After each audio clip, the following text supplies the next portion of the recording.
बाळा, आमचीच आठवण काढत होतास ना, त्यामुळेच तर आम्ही प्रकट झालो.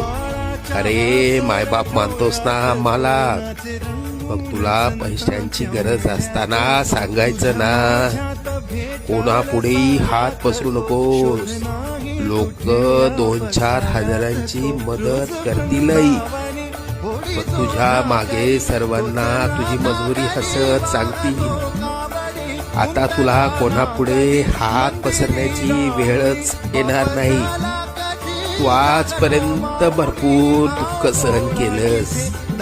लवकरच तुझ्या रडक्या भाग्यात सुखाचे दिवस येतील. तुझ्या मनात असलेली इच्छा पूर्ण होऊन अक्कलकोटला पेढे घेऊन येणं होईल. येशील ना आम्हाला भेटायला अक्कलकोटला? सगळं मनासाठी